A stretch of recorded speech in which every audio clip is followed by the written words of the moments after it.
Hello hi नमस्कार। मोर जो real story Odisha का यूट्यूब चैनल को आप मन स्वागत करुच्ची। ये संपूर्ण वीडियो टी को देखा पूर्व जो मैंने चैनल रे नुआ करी देखुचंदी से माने प्लीज सब्सक्राइब करने को अनुरोध। आज जो कहानी टी आपण मानक पाखरे उपस्थापन करबा को जाउछि यह संपूर्ण भाव में सत्य घटना उपर आधारित। घटनाटी हूँ छत्तीसगढ़ प्रदेश गोटे जिला अच्छी अंबिकापुर सेटार महालक्ष्मी मित्तल नाम जड़े लेडी रोते जी कि जड़े छोट स्टील फैक्ट्री से करते से फैक्ट्री को से निजे एमडी थिले। बस भल भाव चली थाए कंपनी ठीक ठाक चली थाए। 2016 मसीह जड़े पिला 20-21 वर्षर हम से कंपनी रे चाकरी करबा पई आसे। ताको घर होची मध्य प्रदेश रो रायसेनपुर अंचल रायसेनपुर रो किसानपुर बोली गोटे जगह अच्छी सेठी तांको घर। से चाकरी आशारे ए स्टील प्लांट को आसीथिले एवं इंटरव्यू देवा समय रे सामने जो मैडम बसी थांती महालक्ष्मी मित्तल को हठात गोटे फोन कॉल आसे एवं तांको कई जने कहे जे कि तुम कंपनी रो बहुत भल प्रॉफिट होइछि भल मुनाफा होइछि। से महालक्ष्मी मित्तल बहुत खुशी हो जाती कारण ये जो पिलाटी आसी पहुँचला एवं हठात भल न्यूज तांको कान को आसिला। तेणुक से कौन करती ना पिलाटीर आउ इंटरव्यू न नहीं ताकू सीधा चाकरी रे रखी नियंती। आउ महालक्ष्मी कहती जे तुम्हें आसवा सहित भल खबर भी मध्य आसिला तेणुक तमे चाकरी रे रुह। आउ महालक्ष्मी मित्तल धीरे धीरे कंपनी तांकर डेवलपमेंट ही चली थिला। आउ कंपनी धीरे धीरे आगो को बढ़ी चली थिला। महालक्ष्मी मित्तल भाबंती ई विजय बोली जो पिलाटी आसिला सेबेठारु मो कंपनी धीरे धीरे डेवलपमेंट होबार लागिछि। कंपनी रे कर्मचारी माने काम करंती आउ कंपनी अधिक अधिक प्रॉफिट कमई चली थाए। किंतु महालक्ष्मी मित्तल को लागुथला जेबेठारु विजय ए कंपनी रे जॉइन करछि सेबेठारु ए कंपनी धीरे धीरे अधिक मुनाफा कमईबारे लागिछि। आउ एई खुशी रे महालक्ष्मी मित्तल गोटे पार्टी रखिथिले। आउ से पार्टी रे बड़ बड़ बिजनेसमैन आउ कर्मचारी माननकु इनवाइट करथिले एवं समस्त पार्टी रे शामिल होइथिले। आउ एई पार्टी रे महालक्ष्मी मित्तल समस्त सबु प्रकार से कंपनी आगो को जीवा आउ भल प्रॉफिट करबा सबु प्रकार से विजय को देई थांती।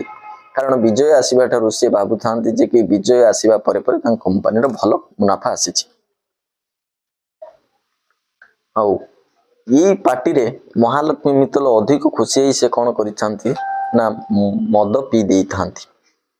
अधिक मात्रा मद्यपान हेतु महालक्ष्मी मित्तलंको शरीर अवस्था किछि बिगड़ी जाइतिला। तेणुक विजय तांको घरे छाड़िबा पई जाइतिला एवं घर छाड़िबा समय रे महालक्ष्मी मित्तल को प्रबल बांती हुए एवं से तांको बांती सफा करबा आ कपड़ा बदलैबारे सहाय्य करे विजय।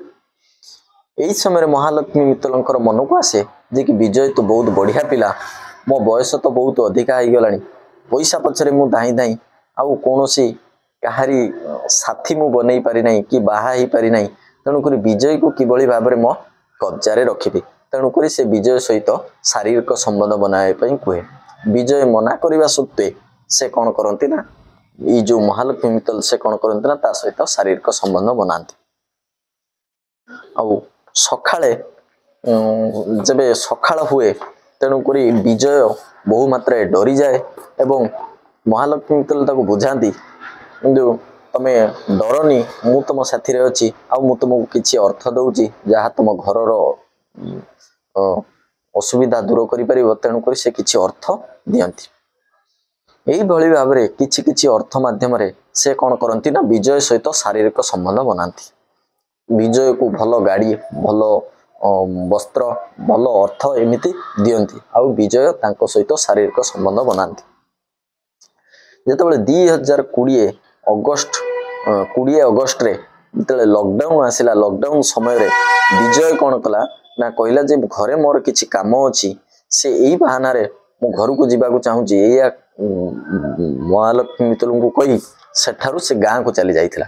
गाँ को जीवा परे से कौन करथिला तार मोबाइल को स्विच ऑफ कर देइथिला आउ महालक्ष्मी मित्तल सहित कौन प्रकार संपर्क रखि नथिला। महालक्ष्मी मित्तल कौन करथिले ना ता सहित बारंबार संपर्क रखिया पई चेष्टा करथिले किंतु से कौन प्रकार संपर्क रखि पारु नथिले। तेणु से कौन करथिले ना सीधा 700 किलोमीटर मध्य प्रदेश रायसेनपुर को जाइथिले विजयर घर को। आउ विजयर घरे पहुंचला परे विजय छात उपरू डिया मारी नुची पळाई जाइथिला। से जानी सारिथिला जे मालिकाणी आम घर को चली आसिलेनी बोली। तेणु करी से विजयर मालिकाणी से घर छाड़ी जाई नथिला। विजयर घरे 8 ରୁ 10 दिन हब जगी रहिथिला किंतु विजय फेरी नथिला। विजयर बापा माँ को महालक्ष्मी मित्तल कहूता है कि से मो सहित 4 वर्ष होला शारीरिक संबंध करी रहिथिला। तेणु करी ताकू डाक मु ता साथी रे नेकी जीवी किंतु ताको घर लोक जो रागी जाई थांती कारण तांको पुअर बयस मात्र 23-24 को ये लेडी बयस पाखापाखि 45 ରୁ 46 हब। से माँ पुओ को बयस रहब किंतु ये ताकू फसई कौन करथिला ता सहित शारीरिक संबंध बनाउथिले। तेणु से माने से मैडम को बेजित कले एवं घर धक्का दे बाहर करदेले। से मैडम जनक ये जो महालक्ष्मी मित्तल से कौन कले ना रागी जाई थाना को गले एवं थाना रे जाई कि कंप्लेन देले कि जे मो सहित विजय धक्काबाजी करी से आसी नुचिछि से मो सहित जाऊ नहीं कि मो सहित शारीरिक संबंध 4 वर्ष होला से बनै कि रहउछि से मते धक्का देई कोडे चली जाइछि। सेठू पुलिस माने संपूर्ण कहानीटी को बुझी पारले एवं कहले किभଳି भाबरे से माने भाबिले जे किभଳି भाबरे एई धनी महिला जनक गोटे गरीब लोकर फायदा उठेछि। गरीब पिलार अर्थ अभाव को नहीं किभଳି भाबरे तार फायदा उठेछि। तेणु करी से महिला जन को बुझाइबा को लागिले एवं बहुत संभ्रांत श्रेणी लोक से माने महिला जन को बुझाइबा को लागिले। बड़ बड़ बिजनेसमैन भी तांको बुझाइले। तेणु करी महिलाटी अल्प किछि मथा को नहीं से बुझी पारले एवं से पुणी थरे अंबिकापुर फेरी गले। से महिलाटीर कहवा कथा जेबेठारु विजय सहित रही कंपानी रे जॉइन करछि सेबेठारु तांको कंपानी बहुत भलो डेवलपमेंट करछि आउ तांकर भी मध्य भलो खुशी रे दिन बीती। तेणु से चाहूतिले कि विजय को तांको साथी रे रखिबा पई। देखंतु को भली भाबरे जने धनी महिला से पैसा लोभरे गोटे गरीबर मजाक बने देछि। तांकर बयस 45-46 को ये पिलाटीर बयस मात्र 24-25 वर्ष हम। जा हूँ संभ्रांत श्रेणी लोक मान कथार महिला जनक अंबिकापुर फेरी जाइतिले आउ पिलाटी से रायसेनपुर रे तार गाँव रे रही। ये सब खबर कहवा मोर कौन उद्देश्य नहीं किंतु ये संपूर्ण सत्य घटना टी आपण सामना कर आज दुनिया यही भाव ही चली सतर्क रुहतु जगी रुहतु। ये घटना आपण सहित भी हो पारे आपण पिला सहित भी हो पारे। जदि वीडियोटी भल लगुच नुआ नुआ वीडियो आनिबा पई चैनल को सब्सक्राइब करंतु कारण मु एभली आपण मानको सब्सक्राइब ठरु ही नुआ नुआ वीडियो आनिबा पई उत्साह पाइबी। रहउची नमस्कार। पुणी थरे देखा हबो आउ एक एपिसोड रे।